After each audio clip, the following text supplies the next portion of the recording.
सुशोभीकरण के नाम पर जानबूझकर एक कौम के, एक मजहब के लोगों को तकलीफ देना मकसद है। नहीं तो यही किले में फिरका परस्त आरएसएस अपना कब्जा करके बैठी है, जिसका आजादी की लड़ाई से कोई लेना देना नहीं।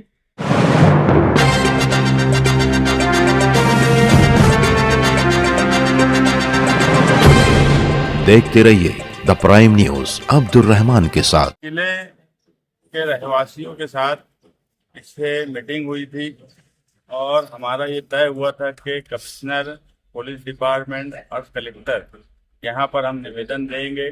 कलेक्टर को हमारे कुछ लोगों ने नासिक जाकर निवेदन दे दिया है। आज जो है लोक आयुक्त में आसिफ शेख साहब मुंबई में हैं। लोक आयुक्त में आज हमारी जो डिमांड है वो लोक आयुक्त में भी आज दाखिल हो जाने वाली है। कमिश्नर के पास आज हम मिले और उनसे एक ही बात की कि जिस तरीके से इस शहर में फिरका परस्त बिला वजह टारगेट करके लोगों को तकलीफ देने का काम कर रहे हैं, तो वो ना हो। हमारे साथ बैठकर बातचीत की जाए और हमने 3 डिमांड हमारी दी है कि अगर किले का सुशोभीकरण करना ही मकसद है तो किले के अंदर का भी सुशोभीकरण हो और किले का बाहर का भी सुशोभीकरण हो। किले की खूबसूरती बढ़े, इससे हमारा इनकार नहीं है। अगर वो खूबसूरती बढ़ाने के लिए वहीं पर जो लोग बसे हुए हैं आसपास, उनका सर्वे कर लिया जाए और वो सर्वे करने के बाद उनको वहीं कोई कॉलोनी बना के दे दी जाए और किले की भी खूबसूरती हो जाए और रहने वालों को भी अपना घर मिल जाए, तो ये सबसे अच्छी बात है। क्योंकि मालेगांव शहर जो पुराने लोग बसे हैं वो संगमेश्वर और किले से ही बसे।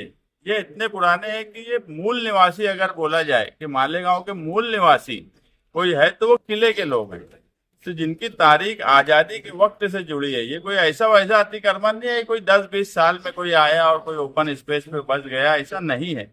आज़ादी के वक्त से जिनकी तारीख इस शहर से जुड़ी है, जो लोग यहाँ रह रहे हैं, ये सब वो लोग हैं।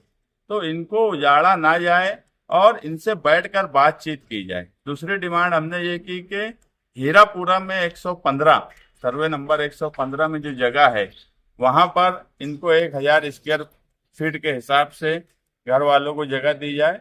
और तीसरी डिमांड है जो एसटीपी प्लान जहाँ बन रहा है वहाँ पर हमारी मालूमात में कारपोरेशन की एक बड़ी जगह है, वहाँ पर अगर जगह दी जाए तो बातचीत करके मसले का हल निकाला जाए।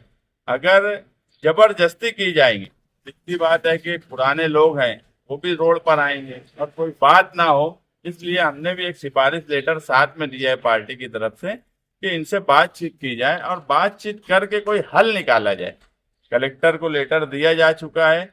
ये सब जल्दी करने की वजह ये भी है कि जिस हिसाब से मालूमात आ रही है कि कोई इस किले का सुशोभीकरण करना मकसद नहीं है, किस तरह से बुलडोजर लाकर खड़ा कर दिया जाए और ये बताया जाए कि देखो मालेगांव में मुसलमानों को तकलीफ दी जा रही है, ये मकसद है।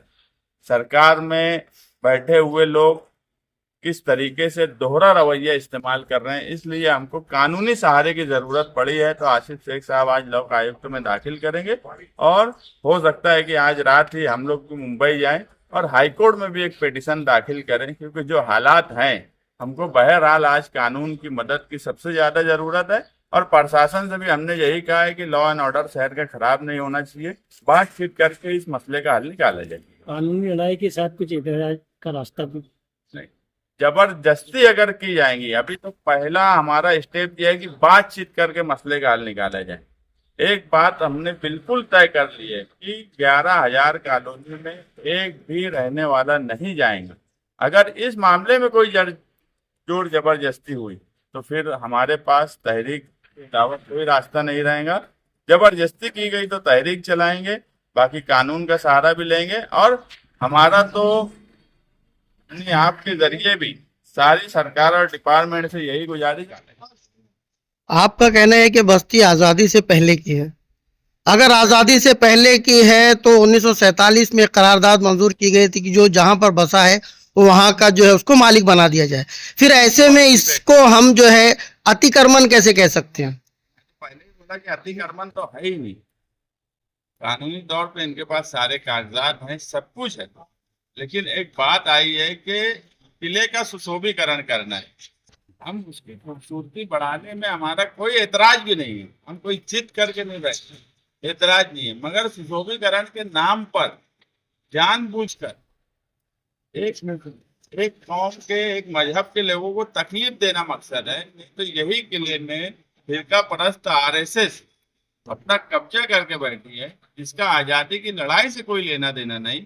वो मालेगांव का किला, जिसको आमतौर पर किला बोले तो एक निशानी मानी जाती है शहर की, उस पर आरएसएस के लोग का कब्जा है, उनकी शाखाएं चलती है, तो उस पर कोई एतराज नहीं। वहाँ स्कूलें चलती है, वो सुशोभीकरण पे कोई एतराज नहीं। जो मंजूरी ली गई है उससे ज्यादा का वहां पर इंफ्रास्ट्रक्चर बनाया गया है, इस पे कोई एतराज नहीं। ये सुशोभीकरण के नाम पे तकलीफ देने का मकसद है, इसलिए हमारा ये डिमांड है कि बैठ के बातचीत